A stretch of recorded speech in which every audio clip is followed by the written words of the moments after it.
Hey guys, welcome to the study with Mayank. मैं हूं आपका मयंक। हम लोग यहाँ पर एनसीईआरटी हिस्ट्री क्लास 11th की पाठ्य पुस्तक विश्व इतिहास के कुछ विषय कवर कर रहे हैं। आज आपका इसी क्रम में अध्याय चौथा है। यहाँ पर हम इस्लाम का उदय और विस्तार से संबंधित इसके भाग 3 को कवर करेंगे। तो चलिए स्टार्ट करते हैं आज का वीडियो। देखते हैं हमें क्या क्या डिस्कस करना है। यहाँ पर पार्ट 1 में हम लोगों ने इस्लाम के उदय और विस्तार के बारे में, पार्ट 2 में हम लोगों ने धर्म युद्ध और जिन क्षेत्रों में इस्लाम का प्रभाव फैलता गया तो उन क्षेत्रों में व्यापारिक गतिविधियां कैसी थीं उसके बारे में हमने जाना था।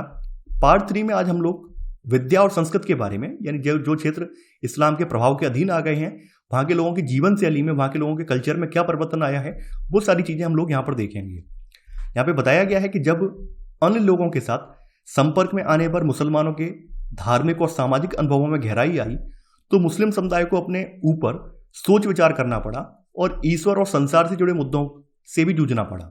यानी कि लोगों ने प्रश्न किया कि अल्लाह ने जो पूरी दुनिया बनाई, ईश्वर ने पूरी दुनिया बनाई है, तो ईश्वर को किसने बनाया है। तो इस तरह के दार्शनिक जो विचार हैं उन विचारों से भी इनको जूझना पड़ा है। तो देखिए, हम लोग यहाँ पर वो सब प्रश्न दिए हुए हैं, क्या क्या प्रश्न इनके सामने आए थे, उन प्रश्नों पर ज़्यादा फोकस नहीं करेंगे, सीधा कंटेंट पर आते हैं कि हमें क्या क्या चीज़ें यहाँ पर फोकस में रखनी है। देखिए, उसी समय धार्मिक विद्वानों का एक समूह जो है ये भी उभर कर सामने आया है, जिन्हें उल्मा कहा जाता था। तो धार्मिक विद्वानों के लिए कुरान से प्राप्त ज्ञान और पैगंबर का आदर्श व्यवहार सुनना ईश्वर की इच्छा को जानने का एकमात्र तरीका है। मध्यकाल के जो उल्मा थे, यानी धार्मिक विद्वान थे, वो अपना समय कुरान पर टीका लिखने और मोहम्मद की प्रामाणिक उक्तियों और कार्यों को लेखबद्ध यानी हदीस करने में ये लगाते थे, अपना समय लगाते थे।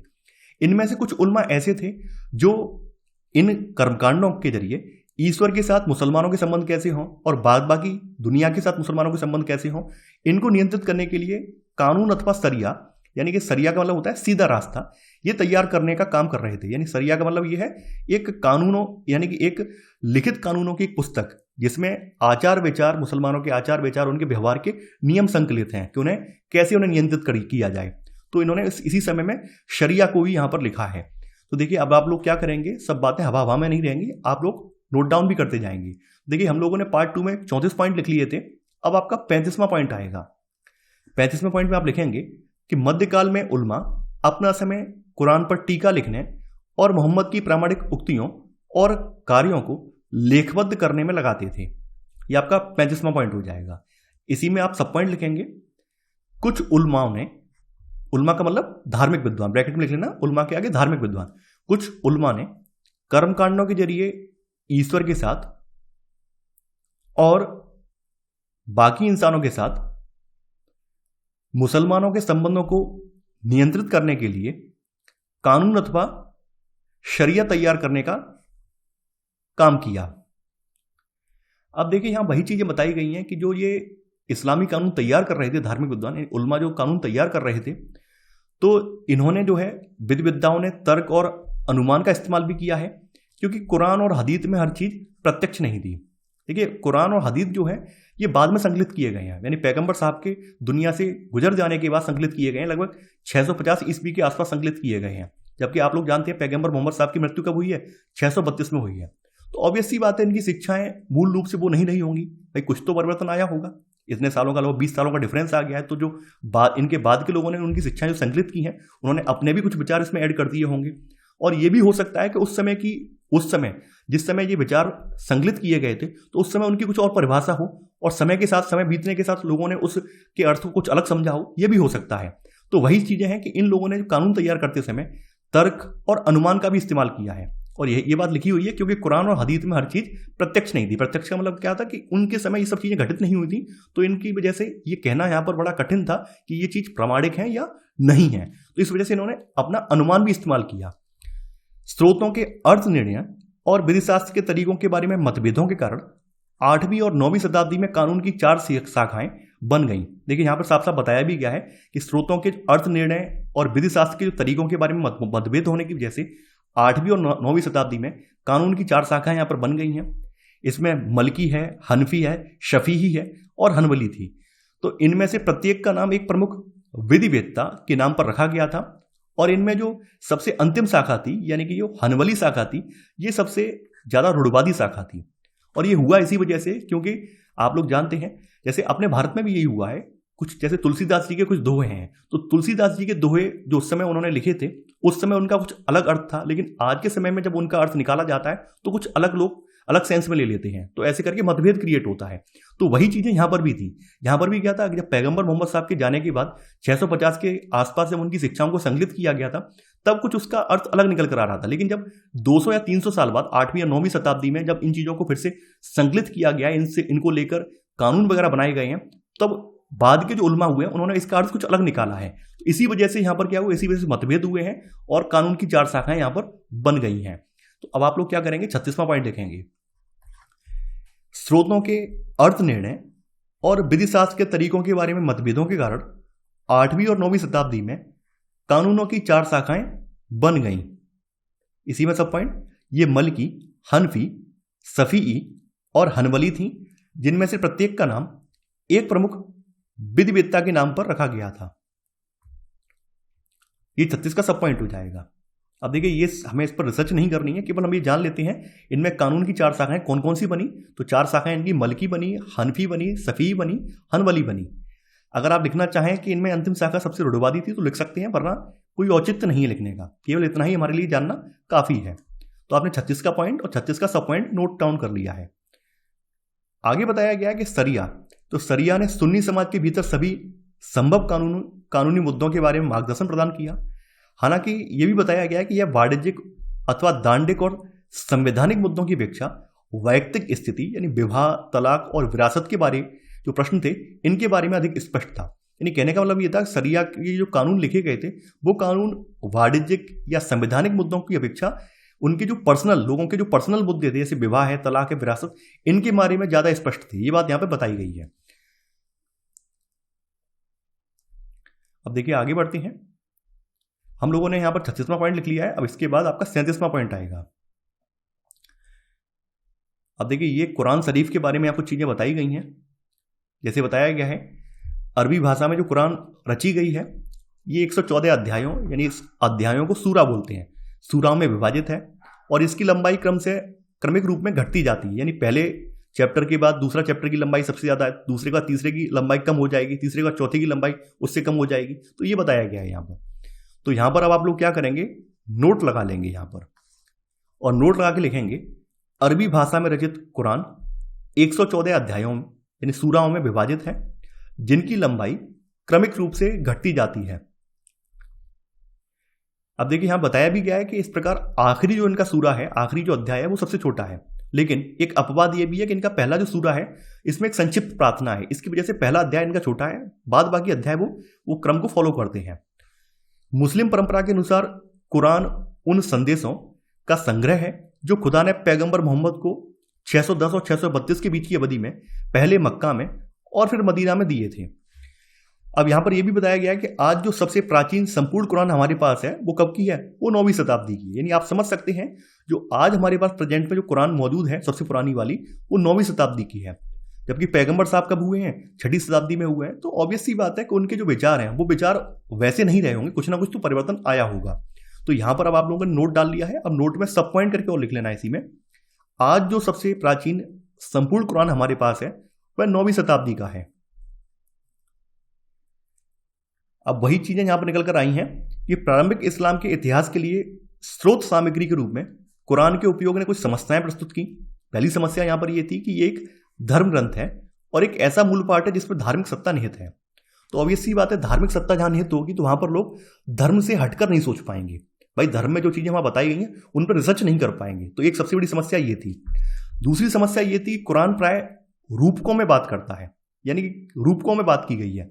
वहां पर अलंकार, एक रूपक अलंकार होता है, जहां पर उपमेय और उपमान की तुलना की जाती है, वहां रूपक अलंकार होता है। तो वहां रूपकों में बात की गई है, जैसे चांद जैसा मुखड़ा। तो ये क्या है, ये चांद की तुलना जो है मुंह से की जा रही है, तो वो क्या है, रूपकों में यहां बात की गई है। वहीं ओल्ड टेस्टामेंट के विपरीत यह घटनाओं का वर्णन नहीं करता है, यानी कुरान में घटनाओं का वर्णन नहीं है, बल्कि केवल उनका उल्लेख किया गया है और रूपकों में बताया गया है। तो ये चीजें यहां पर बताई गई हैं। तो इस वजह से कुरान में 2 समस्याएं थी। इसी वजह से स्रोत सामग्री के रूप में कई जो उलमा हुए हैं उन्होंने इसको नहीं ले पाए हैं। ये बात भी यहां पर निकल कर आई है। इसलिए मध्यकालीन मुस्लिम विद्वानों को पैगंबर मोहम्मद के वचनों के अभिलेखों की सहायता से टीकाओं की रचना करनी पड़ी। टीकाओं का मतलब क्या है, उनके ऊपर अपनी टिप्पणी लिखनी पड़ी है। पैगंबर साहब की जो रचनाएं हैं उन पर उन्होंने अपने विचार अभिव्यक्त किए हैं और उन पर उन्होंने टिप्पणी लिखी है। और आप समझ सकते हैं टीका जब कोई लिखता है तो टीका हर किसी का एक जैसा नहीं होता है। मान लीजिए कोई एक श्लोक है या कोई एक पंक्ति है, उस पंक्ति का एक उल्मा कोई अलग अर्थ निकाल रहा है, दूसरा उल्मा उसको अलग सेंस में ले रहा है, तो ये सब चीजें यहाँ पर देखने को मिलती हैं। तो देखिए हम लोगों ने नोट में जो चीजें लिखनी थी वो हमने नोट डाउन कर ली हैं। आगे बढ़ते हैं। बताया गया है कि अंतिम रूप लेने से पहले शरिया को विभिन्न क्षेत्रों के रीति रिवाजों पर आधारित कानूनों और राजनीतिक और सामाजिक व्यवस्था के बारे में जो राज्य के कानून हैं इनको ध्यान में रखते हुए समायोजित भी किया गया। लेकिन देहात में बहुत सारे ऐसे इलाके थे जहां पर शरिया का पालन नहीं होता था, जहां पर शरिया आधारित जो कानून है उसका पालन नहीं होता था, बल्कि वो लोग क्या करते थे, वो लोग अपनी जो पुरानी परंपरा है उसी को फॉलो करते थे। तो यहां पर वही सब चीजें बताई गई हैं। अधिकतर शासक जो है वो भी यही करते थे।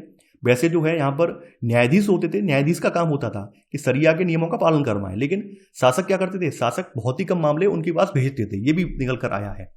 राज्य द्वारा प्रत्येक शहर अथवा बस्ती में नियुक्त किया गया काजी अक्सर शरिया का कड़ाई से पालन कराने की बजाय क्या करता था, विवादों की मध्यस्थता करने में विश्वास करता था। ये बात भी यहाँ बताई गई है। हालांकि बाद के समय में ऐसा नहीं हुआ है। बाद के समय में जो काजी हुए हैं यानी कि जो न्यायाधीश हुए हैं उन्होंने इसका कड़ाई से पालन भी करवाया है। तो अब आप लोग क्या करेंगे, 37वां पॉइंट यहां पर लिखेंगे। इसमें लिखेंगे राज्य द्वारा प्रत्येक शहर अथवा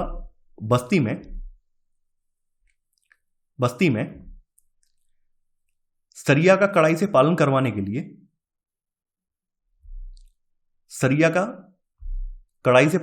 के लिए काजी ब्रैकेट में न्यायाधीश नियुक्त किया गया। तो इससे आपको समझ में आ जाएगा कि शरिया के जो भी कानून हैं उनका पालन करवाने के लिए उन्होंने किसे नियुक्त किया, काजी को नियुक्त किया। अब यहां तक बात स्पष्ट हो गई। आपने यहां तक जो इस्लामी कानून है शरिया है उसके बारे में जान लिया। अब इसके बाद सूफीवाद का जिक्र होता है कि कैसे सूफीवाद का उदय हुआ है। तो बताया गया है कि मध्यकालीन इस्लाम के धार्मिक विचारों वाले लोगों का एक समूह बन गया था जिन्हें सूफी कहा जाता था। और ये लोग तपश्चर्या यानी रहबनिया और रहस्यवाद के जरिए खुदा का अधिक गहरा और अधिक वैयक्तिक ज्ञान प्राप्त करना चाहते थे। देखिए यहां बताया गया समाज जितना अधिक भौतिक पदार्थों सुखों की ओर लालायित होता था, सूफी लोग संसार का त्याग यानी एक तरह से सन्यासी टाइप बन जाते थे। इस संसार का त्याग उतना अधिक करना चाहते थे और केवल खुदा पर भरोसा करना चाहते थे। यानी एक तरह से सूफी का मतलब क्या, एक सन्यासी की तरह है यहाँ पर। तो 8वीं और 9वीं शताब्दी में तपश्चर्या और वैराग्य की प्रवृत्तियां, वैराग्य का मतलब क्या, किसी से प्रेम नहीं, केवल ईश्वर से प्रेम, यानी खुदा से प्रेम करना है, प्रवृत्तियां सर्वेश्वरवाद और प्यार के विचारों द्वारा ऊंचा उठकर रहस्यवाद की ऊंची अवस्था पर पहुंच गई। सर्वेश्वरवाद का मतलब बताया गया है कि इसका अभिप्राय होता है कि मनुष्य की आत्मा को उसके निर्माता यानी परमात्मा के साथ मिलाना चाहिए, यानी एक तरह से मोक्ष। जैसे अपने भारत में इसको मोक्ष बोलते हैं, उसी तरह से इसको सर्वेश्वरवाद बोला गया है। इसको यहाँ की भाषा में सर्वेश्वरवाद बोला गया है, यानी कि जो व्यक्ति की आत्मा है उसको परमात्मा से मिला दिया जाए। तो इस तरह की बातें होने लगी। तो ऑब्वियस सी बात है कि यहाँ पर एक संत वर्ग भी यहाँ पर उभर कर सामने आया जिसे सूफी कहा गया है। तो अब आप लोग क्या करेंगे, 38वां पॉइंट यहां पर लिखेंगे। 38वें पॉइंट में आप लिखेंगे मध्यकालीन इस्लाम के धार्मिक विचारों वाले लोगों का एक समूह बन गया जिन्हें सूफी कहा जाता था। ऐसे लिख लेना, मध्यकालीन इस्लाम के धार्मिक विचारों वाले लोगों के समूह को सूफी कहा जाता था, तो ज्यादा अच्छा लगेगा। इसी में सब पॉइंट, ये लोग तपश्चर्या और रहस्यवाद के जरिए खुदा का अधिक गहरा और अधिक वैयक्तिक ज्ञान प्राप्त करना चाहते थे। यहां तक बात स्पष्ट हो गई होगी। तो सूफी के बारे में हमने यहां पर अभी 2 लाइन लिख ली हैं। आगे बताया गया है कि ईश्वर से मिलन, ईश्वर के साथ तीव्र प्रेम, जिसको इश्क कहा जाता है। हालांकि आज इसका जो है सेंस कुछ अलग निकाला जाता है, लेकिन उस समय इसका जो मतलब था वो ये मतलब था ईश्वर के साथ तीव्र प्रेम। तो इसके जरिए ही प्राप्त इसको किया जा सकता है। और इसका उपदेश जो था एक महिला संत बसरा की रविया ने अपनी शायरी में दिया था। और इसका मतलब था कि खुदा से तीव्र प्रेम करो। इसका मतलब उस समय ये था। बयाजिद विस्तामी जो एक ईरानी सूफी था, ये पहला व्यक्ति था जिसने अपने आप को खुदा में लीन यानी फना करने का उपदेश दिया था कि हम ईश्वर ने खुदा में मिल गए हैं, खुदा में अपने आप को हमने लीन कर लिया है। इसने ये बात बोली थी और ये पहला व्यक्ति था। सूफी आनंद उत्पन्न करने और प्रेम तथा भावावेश उत्तीत करने के लिए संगीत समारोहों इस समा का उपयोग करती थी। तो अब आप लोग क्या करेंगे, 37 का आपने पहला सब पॉइंट लिख लिया है, 37 का अब आप लोग सेकंड सब पॉइंट यहां पर लिखेंगे, सॉरी 38 का सेकंड सब पॉइंट अब आप लिखेंगे। 38वां पॉइंट है और 38 का सेकंड सब पॉइंट आप लिखेंगे यहां पर। इसमें लिखेंगे सूफी आनंद उत्पन्न करने और प्रेम तथा भावावेश उद्दीप्त करने के लिए संगीत समारोह का उपयोग करते थे। उद्दीप्त का मतलब क्या होता है, किसी के प्रति आकर्षण, तो उसके लिए क्या करते थे, संगीत समारोह, इसको समा कहा जाता है, इसका उपयोग करते थे। इसी में अगला सब पॉइंट देखिए, सूफीवाद के जो दरवाजे थे वो सभी के लिए खुले थे, उसमें कोई किसी के साथ भेदभाव नहीं था। तो यहां पर थर्ड सब पॉइंट आप लिखेंगे, सूफीवाद का द्वार सबके लिए खुला है, चाहे वह किसी भी धर्म, हैसियत अथवा लिंग का हो। यानी कि सूफीवाद का दरवाजा हर किसी के लिए खुला था, यह बात भी यहां पे बताई गई है। आगे बढ़ते हैं। सूफीवाद ने इस्लाम को निजी अधिक और संस्थात्मक कम बना दिया और इस प्रकार उसने लोकप्रियता प्राप्त की और रूढ़िवादी इस्लाम के समक्ष चुनौती पेश की। देखिए, इसके लिए थोड़ा सा आप बैकग्राउंड में जाएंगे तो चीजें और स्पष्ट हो जाएंगी। जैसा कि आपको याद है, पैगंबर मोहम्मद साहब की मृत्यु के बाद उनके बाद कोई और पैगंबर नहीं हो सकता था। इसके अलावा पैगंबर मोहम्मद साहब ने अपने जीते जी कोई उत्तराधिकारी नियुक्त नहीं किया था। तो जब उनकी मृत्यु हुई है तो मृत्यु के बाद एक संशय की स्थिति उत्पन्न हुई है कि अब इस विरासत को कौन संभालेगा, कौन इस्लाम को आगे लेकर जाएगा। उसी समय खिलाफत की संस्था का गठन होता है और खलीफा के पद का सृजन होता है।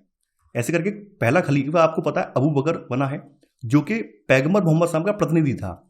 तो खलीफा का काम क्या होता था, खलीफा का काम यह था कि जो पैगंबर मोहम्मद साहब अपनी शिक्षाएं देते थे, लोगों से इबादत के जो तरीके उन्होंने बताए थे कि इस तरह से आपको अल्लाह की इबादत करनी है, अल्लाह एक है और इसकी इबादत के ये तरीके हैं। तो खलीफा का काम यही था कि उनकी बताई हुई रिवाजों को, उनकी बताई हुई परंपराओं को आगे ले जाना और उनका पालन करवाना। तो एक तरह से खलीफा जो था बाद के समय में शासक बन बैठा था।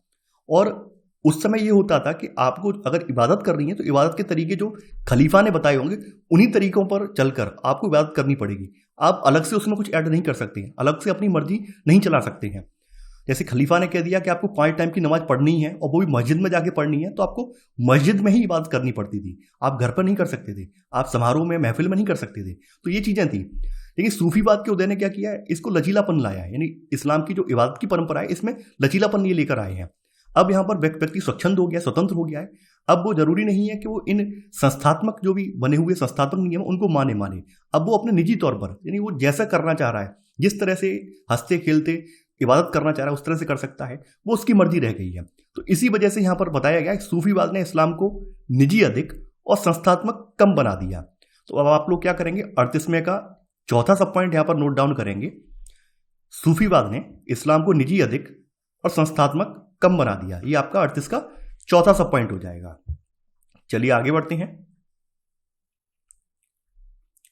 यहां बताया गया है सिकंदरिया, सीरिया और मेसोपोटामिया के स्कूलों में जो कभी सिकंदर के साम्राज्य के भाग थे, अन्य विषयों के साथ साथ यूनानी दर्शन, गणित और चिकित्सा की शिक्षा दी जाती थी। देखिए, ऐसा इसलिए है कि वो इन लोगों पर उस समय यूनान का भी प्रभाव था, यूनानी संस्कृत का भी प्रभाव था और इसका महत्व भी समझ रहे थे। देखिए, शुरुआत के जो अरब के जो भी विद्वान हुए हैं वो इतने ज़्यादा कट्टर नहीं थे। जैसे आज के समय में आप देखते होंगे इस्लाम में जो बाद के विद्वान हुए बहुत ज़्यादा कट्टर हो गए। उस समय के विद्वान कट्टर नहीं थे, वो हर धर्म पर, यानी अपने समकालीन जो भी धर्म था और जिस धर्म ने जो प्रगति की थी उन सब का अध्ययन करने में लगे थे, ताकि कुछ नई चीजें निकल कर आए और वो नई चीजों का इजाद कर सकें। तो यही कारण है कि उस समय के जो भी इस्लामिक प्रभाव वाले ये क्षेत्र हैं, इन क्षेत्रों में न केवल इस्लाम की शिक्षा दी जाती थी बल्कि अन्य विषयों के साथ साथ यूनानी दर्शन, गणित और चिकित्सा की शिक्षा दी जाती थी।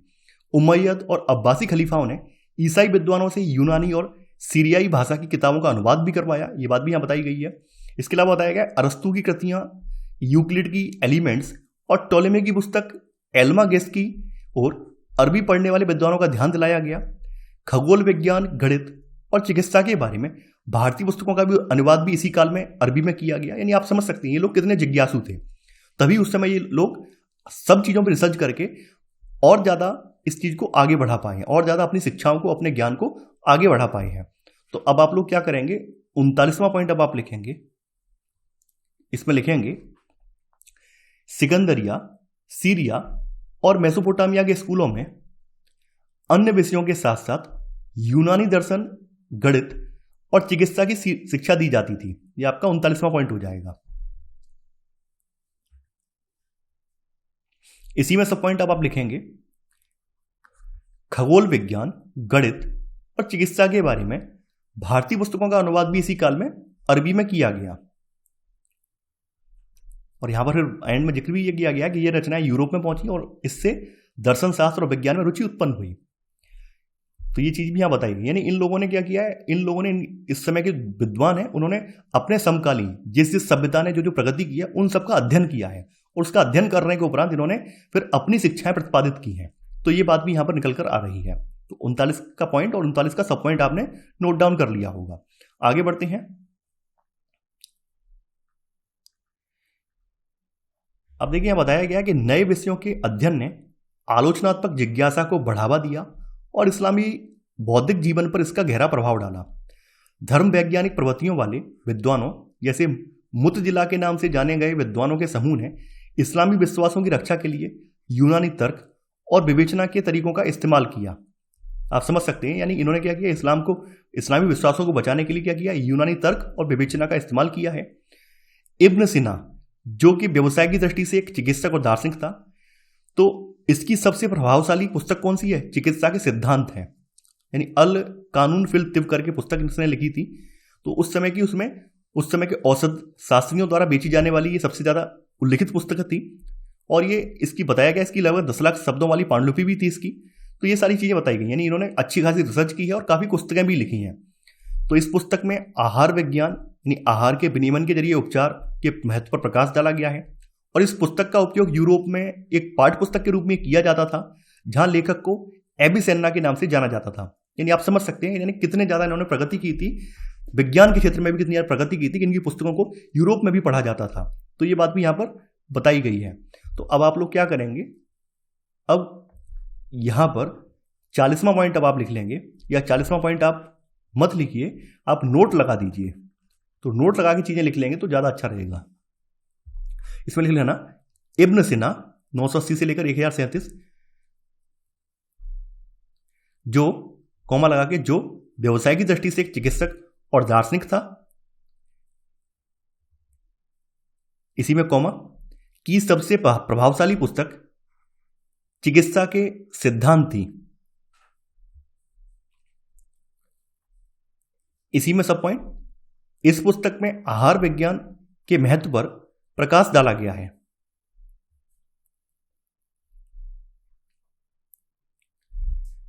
अगला सब पॉइंट इसी में, इस पुस्तक का उपयोग यूरोप में एक पाठ्य पुस्तक के रूप में किया जाता था, जहां लेखक को एविसेना के नाम से जाना जाता था।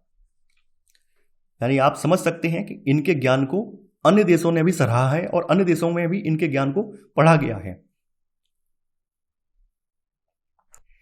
यहां पर भाषा और सृजनात्मक कल्पना के ऊपर चर्चा की गई है। बताया गया है कि जो मध्यकालीन इस्लामी समाज था, इसमें भाषा और सृजनात्मक कल्पना को किसी व्यक्ति के सर्वाधिक सराहनीय गुणों में शामिल किया जाता था और ये गुण किसी भी व्यक्ति की विचार अभिव्यक्ति को अदब के स्तर पर ऊंचा उठा देते थे। अदब का अर्थ होता है साहित्यिक और सांस्कृतिक परिष्कार, यानी किसी व्यक्ति के पास अगर साहित्यिक और सांस्कृतिक ज्ञान है तो ऐसा माना जाता है कि उसमें अदब आ गया है। आपके भारत में भी आम बोलचाल की भाषा में ये शब्द प्रयुक्त होता है। जैसे कोई व्यक्ति को उससे सामाजिक उसके तौर तरीके अच्छे नहीं है तो बोला जाता है उसमें अदब नहीं है। अगर कोई व्यक्ति बातचीत में, बोलचाल के ढंग में किसी से कैसे उसको मिलना जुलना है, उसमें अगर उसमें संस्कार नहीं है तो बोला जाता है अदब नहीं है उसे। तो अदब शब्द यहीं से निकल कर आया है। तो अदब रूपी अभिव्यक्तियों में पद्य और गद्य ये शामिल थे। तो अब आप 40वां पॉइंट आप लिखेंगे इसमें अदब रूपी अभिव्यक्तियों में पद्य और गद्य शामिल थे। इसी में सब पॉइंट, अदब जिसका अर्थ है साहित्यिक और सांस्कृतिक परिष्कार, साहित्यिक और सांस्कृतिक परिष्कार, ये आपने लिख लिया होगा। कुछ चीजें और भी यहां पर डिस्कस की गई हैं। बताया गया है कि इस्लाम पूर्व काल की सबसे अधिक लोकप्रिय रचना संबोधन गीत यानी कसीदा था और अपने आश्रयदाताओं की उपलब्धियों का गुणगान करने के लिए जो अब्बासी काल के कवि थे वो इस विधा का अच्छा खासा प्रयोग भी करते थे। लेकिन बाद के समय में जो कवि हैं इन्होंने कविता का पुनः आविष्कार किया है और उसमें नई जान फूंकी है और अरबों के सांस्कृतिक आधिपत्य को उन्होंने चुनौती भी दी। यानी फारस के जो कवि हुए हैं तो फारस के कवियों ने क्या है, जो अरबों की कविता परंपरा थी, कसीदा वाली परंपरा, इसको चुनौती दी है और इसमें कुछ परिवर्तन किया है। जैसे एक व्यक्ति का नाम बताया गया कि अबू नुवास, जो फारसी मूल का था। इसने इस्लाम द्वारा वर्जित आनंद मनाने के इरादे से शराब और पुरुष प्रेम जैसे नए विषयों पर उत्कृष्ट श्रेणी की कविताओं की रचना करके नया मार्ग चुना है। यानी कि पहले क्या था, पहले जो अरबी कल्चर था, अरबी कल्चर में कविताएं जो लिखी जाती थी वो संबोधन गीत के तौर पर थी। लेकिन बाद में जब फारस में कविता का नया रूप निकल कर आया है तो फारस वालों ने क्या किया है, फारस वालों ने इसमें आनंद भी एंटर करवा दिया है। आनंद का मतलब क्या है, वही पुरुष प्रेम है या फिर शराब या मदिरा, ये सब चीज़ों भी उसमें ऐड करवा दी हैं। तो ये चीज़ें यहाँ पर निकल कर आई हैं। तो इसी परंपरा का अनुसरण करते हुए सूफियों ने रहस्यवादी प्रेम की मदिरा द्वारा उत्पन्न मस्ती का गुणगान किया है। यानी इन्होंने भी फारसियों की जो कविता परंपरा है जिसमें उन्होंने शराब और पुरुष प्रेम ये सब रखा था, तो वही परंपरा का जो है फॉलो वो सूफियों ने भी की है, वही परंपरा सूफियों ने भी अनुसरण की है। ये बात भी यहाँ पे बताई गई है। तो अब आप लोग क्या करेंगे, 41वां पॉइंट अब आप लिखेंगे इस्लाम पूर्व काल की सबसे अधिक लोकप्रिय रचना संबोधन गीत था।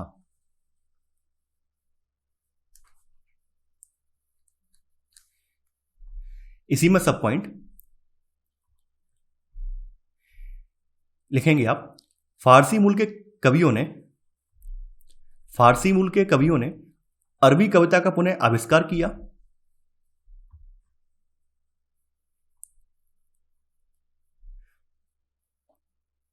और शराब और पुरुष प्रेम जैसे नए विषयों पर उत्कृष्ट श्रेणी की कविताओं की रचना करके नया मार्ग चुना। तो ऐसे समझ में आ जाएगा कि इनकी जो अरबी कविता पद्धति थी और फारसी जो कविता शैली है उसमें क्या क्या अंतर है, ये आपको समझ में आ जाएगा। 41 का सब पॉइंट आपने लिख लिया होगा। 41 का सेकंड सब पॉइंट अब आप लिखेंगे, इसी परंपरा का अनुसरण करते हुए सूफियों ने रहस्यवादी प्रेम की मदिरा द्वारा उत्पन्न मस्ती का गुणगान किया। यानी कि जो सूफी हैं, सूफी पर फारसी कविता का प्रभाव था, ये बात यहां पर बताई गई है। यहां पे बताया गया कि जब अरबों ने ईरान पर विजय प्राप्त की तब पहलवी, जो प्राचीन ईरान की पवित्र पुस्तकों की भाषा थी, पतन की स्थिति में थी। यानी कि पहलवी जो थी, जो भाषा जो थी प्राचीन ईरान की पवित्र पुस्तकों की भाषा थी, और शीघ्र ही पहलवी का एक रूप जिसे नई फारसी कहा जाता है ये विकसित हुआ, जिसमें अरबी के शब्दों की संख्या बहुत अधिक थी। तो खुरासान और तुरान सुल्तानों की स्थापना से नई फारसी बड़ी सांस्कृतिक ऊंचाइयों पर पहुंच गई है। समानी राज दरबार के कवि रुदगी को नई फारसी कविता का जनक माना जाता था। यानी कहने का मतलब ये है कि जो पहलवी भाषा थी, पहलवी भाषा को अब यहाँ पर अरबों ने क्या किया है, अरबों ने नई फारसी में कन्वर्ट कर दिया है, जिसमें अरबी भाषा के शब्दों की संख्या बहुत ज्यादा थी। तो यहां पर अब आप लोग 42वां पॉइंट लिखेंगे। 42वें पॉइंट में लिखेंगे, जब अरबों ने ईरान पर विजय प्राप्त की तो उन्होंने ईरान की पवित्र पुस्तकों की भाषा पहलवी का एक और रूप, जिसे नई फारसी कहा जाता था, विकसित किया, जिसमें अरबी के शब्दों की संख्या बहुत अधिक थी। शब्दों की संख्या बहुत अधिक थी। अब देखिए यहां तक आपने लिख लिया होगा 42वां पॉइंट। अब देखिए यहां पर वो समानी जो राय दरबार के कवि है रुदगी, तो इसको नई फारसी कविता का जनक माना जाता था, ये बताया गया है। और इसकी कविता में छोटे गीत काव्य यानी गजल और चतुष्पदी रुबाई जैसे नए रूप शामिल थे। तो अब आप इसे नोट करके लिख लेंगे तो ज्यादा बेटर रहेगा। नोट में लिख लेना, समानी राज दरबार के कवि रुदगी को नई फारसी कविता का जनक माना जाता था। यह आपका नोट हो जाएगा। 11वीं शताब्दी के प्रारंभ में गजनी फारसी साहित्यिक जीवन का केंद्र बन गया था। गजनी के जो महमूद हैं, इन्होंने अपने चारों ओर कवियों का एक समूह एकत्र कर लिया है, जिन्होंने काव्य संग्रहों और महाकाव्यों की रचना भी की है। इनमें सबसे प्रसिद्ध जो है कवि कौन हुए, फिरदौसी हुए हैं, और इनकी रचना है शाहनामा। तो शाहनामा के बारे में बताया गया है। शाहनामा का अर्थ होता है राजाओं का जीवन चरित्र। तो इसको पूरा करने में इनको 30 साल का समय लगा है। और इस पुस्तक में 50,000 पद हैं और यह इस्लामी साहित्य की एक श्रेष्ठ कृति भी मानी जाती है। तो अब आप लोग क्या करेंगे, 43वां पॉइंट यहां पर लिखेंगे, 11वीं शताब्दी के प्रारंभ में गजनी फारसी साहित्यिक जीवन का केंद्र बन गया था। इसमें सब पॉइंट, गजनी के सबसे अधिक प्रसिद्ध कवि फिरदौसी थे, जिनकी रचना शाहनामा है। तो ऐसे आपको क्लियर हो जाएगा फिरदौसी थे, कहां के कवि थे, ये गजनी के थे और इनकी रचना कौन सी है, शाहनामा। इसके बारे में आपके मिडाइवल हिस्ट्री में भी प्रश्न पूछ लिया जाता है, इसलिए मैंने ये लिखवा दिया है। यहां पर चर्चा की गई है कि उस समय नैतिक शिक्षा और मनोरंजन के लिए भी पुस्तकें लिखी गई थी। तो इनमें सबसे पुरानी जो पुस्तक है वो जानवरों की कहानियों का संग्रह है, जिसका नाम कलीला व दिमना है। और यह पुस्तक जो है पंचतंत्र के पहलवी संस्करण का अरबी अनुवाद है। पंचतंत्र की कहानियां आपके भारत में लिखी गई थी, पंचतंत्र जो है कश्मीर में लिखा गया था, तो पंचतंत्र की कहानियों का इन्होंने भी अनुवाद किया है। सबसे अधिक प्रचलित और स्थायी रचनाएं वीर साहसियों की कहानियां हैं, जैसे अल सिकंदर और सिंदबाद और दुखी प्रेमियों जैसे कायस की कहानियां, ये सब कहानियां भी लिखी हैं। यानी उस समय ये नहीं था केवल धर्म की पुस्तक लिखी गई हो या धार्मिक ग्रंथि लिखे गए हो, ऐसा नहीं है। नैतिक शिक्षा और मनोरंजन के लिए भी उस समय कहानियां लिखी गई थी, यहां पर ये बताने का प्रयास किया गया है। तो अब आप लोग 44वां पॉइंट लिखेंगे, इसमें लिखेंगे नैतिक शिक्षा और मनोरंजन में सबसे पुरानी पुस्तक जानवरों की कहानियों का संग्रह है, जिसका नाम कलीला व दिमना है। इसी में सब पॉइंट, यह पुस्तक पंचतंत्र के पहलवी संस्करण का अरबी अनुवाद है। यानी यह पुस्तक किसके, पंचतंत्र के पहलवी संस्करण का अरबी अनुवाद है। यह आपने 44 का सब पॉइंट लिख लिया होगा।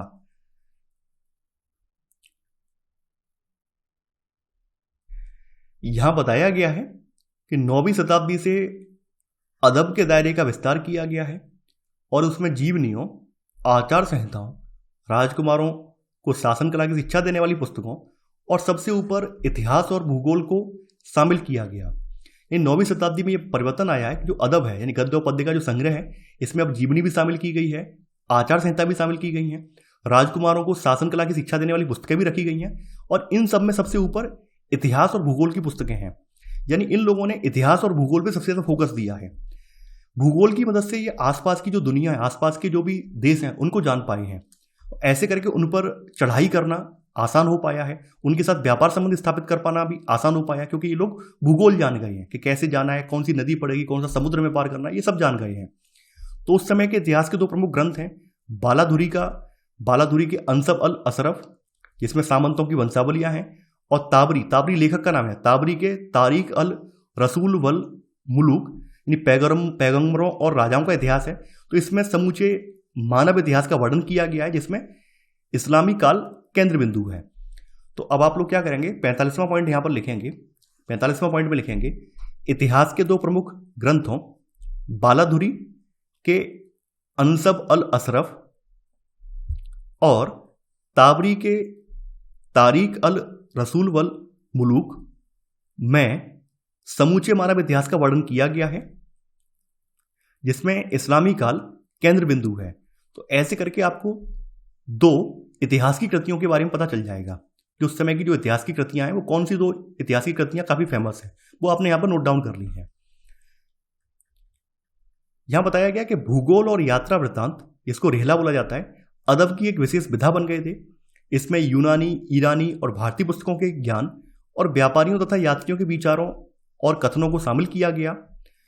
यानी कि इन लोगों ने क्या किया, इन लोगों ने अपना यूनानी, ईरानी और भारतीय पुस्तकों का जो ज्ञान है वो अपनी भूगोल की पुस्तक और यात्रा वृत्तांत में वो भी शामिल किया है। मुगदसी, इनकी मृत्यु हुई है मृत्यु 1000 में। इसका वर्णनात्मक भूगोल विश्व के सभी देशों के लोगों का तुलनात्मक अध्ययन है और विदेशों के बारे में उठी जिज्ञासाओं को शांत करने वाला खजाना है।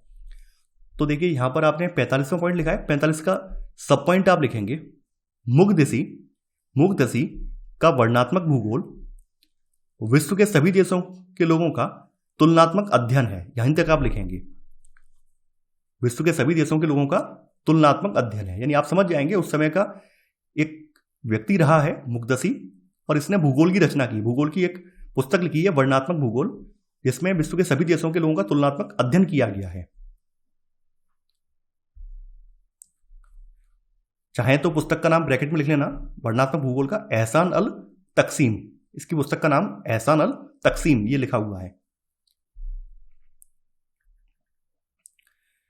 अब अल-बरूनी की पुस्तक के बारे में बताया गया है। अल-बरूनी की प्रसिद्ध पुस्तक तहकीक मां लिल हिंद यानी भारत का इतिहास 11वीं शताब्दी के एक मुस्लिम लेखक का इस्लाम की दुनिया से बाहर देखने और यह जानने का सबसे बड़ा प्रयास था कि एक अन्य सांस्कृतिक परंपरा में क्या चीज कीमती है।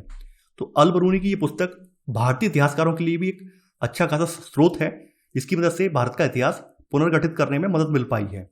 तो इसी में अगला सब पॉइंट आप लिखेंगे, 45 का सेकंड सब पॉइंट आप लिखेंगे, अल-बरूनी की प्रसिद्ध पुस्तक तहकीक मां लिल हिंद यानी ब्रैकेट में भारत का इतिहास 11वीं शताब्दी की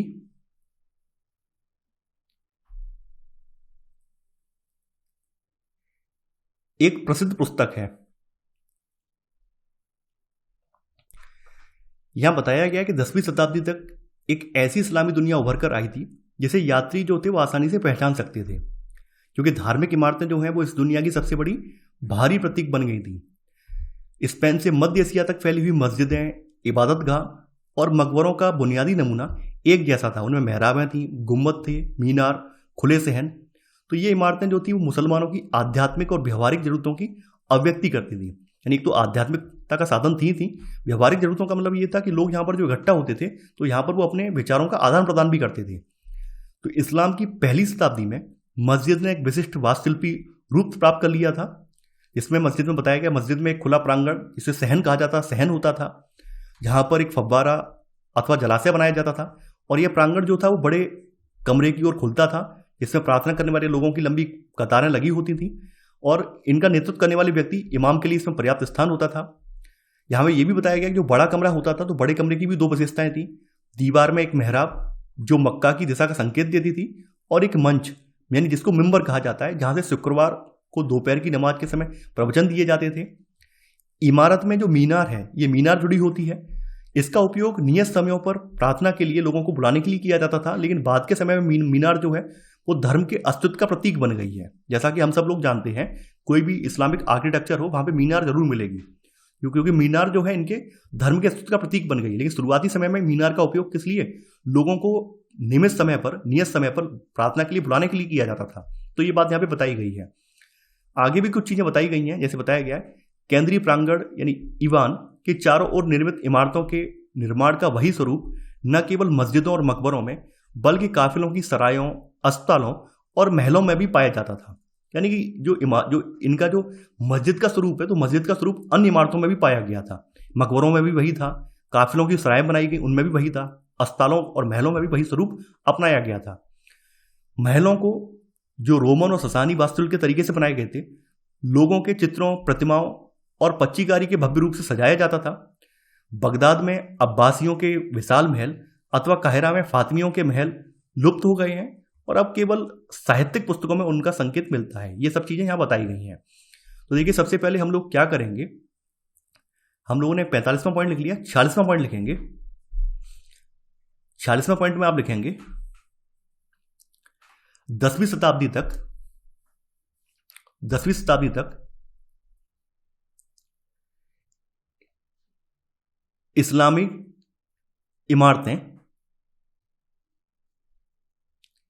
इमारतें इस दुनिया की सबसे बड़ी भारी प्रतीक बन गई थी।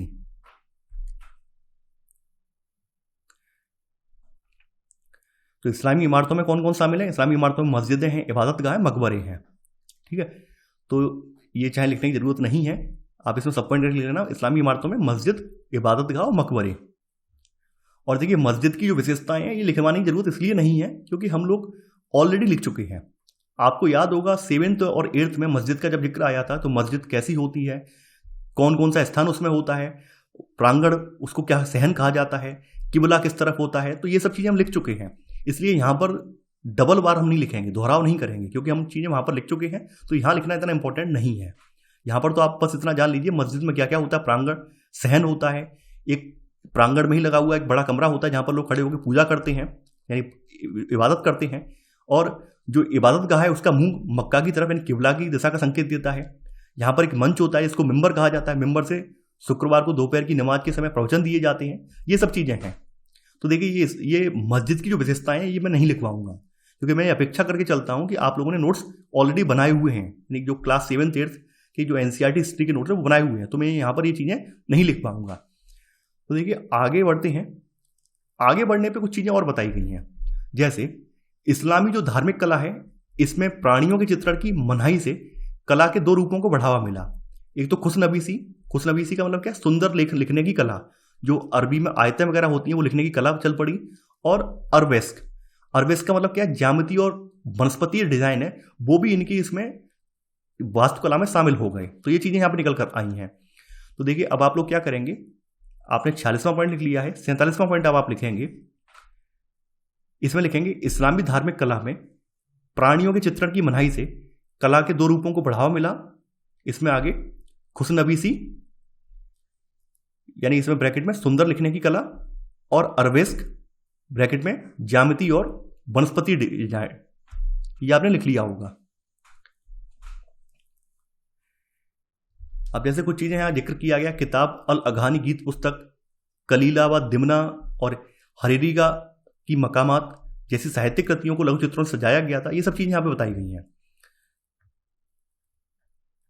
अब एंड में कुछ चीजों का जिक्र और किया गया है। यहाँ बताया गया है 7वीं शताब्दी में, जैसे बताया गया, जिन इस्लामी क्षेत्रों का हमने अध्ययन किया है उनके इतिहास में मानव सभ्यता के 3 पहलू महत्वपूर्ण रहे हैं।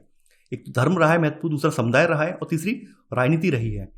इन्हें हम 3 गोले मान सकते हैं, धर्म, समुदाय और राजनीति को हम 3 गोले मान सकते हैं। 7वीं शताब्दी में ये तीनों गोले एक दूसरे पर इस तरह बैठे हुए थे कि वह सब एक गोला ही लगते थे। यानी 7वीं शताब्दी में क्या था, एक गोले के भीतर ही धर्म था, एक के अंदर ही समुदाय था, इसी के अंदर राजनीति भी थी। लेकिन 1200 तक आते आते इस्लाम का प्रभाव राज्य और सरकार पर न्यूनतम हो जाता है। यानी कि 1200 तक आते आते क्या है, इस्लाम का जो प्रभाव है राज्य पर, इन राज्य की जो संस्था है उस पर और सरकार पर न्यूनतम हो गया है। इस काल में राजनीतिक से कई ऐसी चीजें जुड़ गईं जिनकी कोई धार्मिक वैधता नहीं थी, जैसे राजतंत्र की संस्था, गृह युद्ध आदि। जैसे आप लोग जानते होंगे पैगंबर साहब के जाने के बाद जो व्यवस्था स्थापित हुई थी उसमें राजतंत्र नहीं था, लेकिन बाद के समय में आकर राजतंत्र की पद्धति बन गई है और अब इस्लाम जो है वो राजकीय धर्म बन गया है।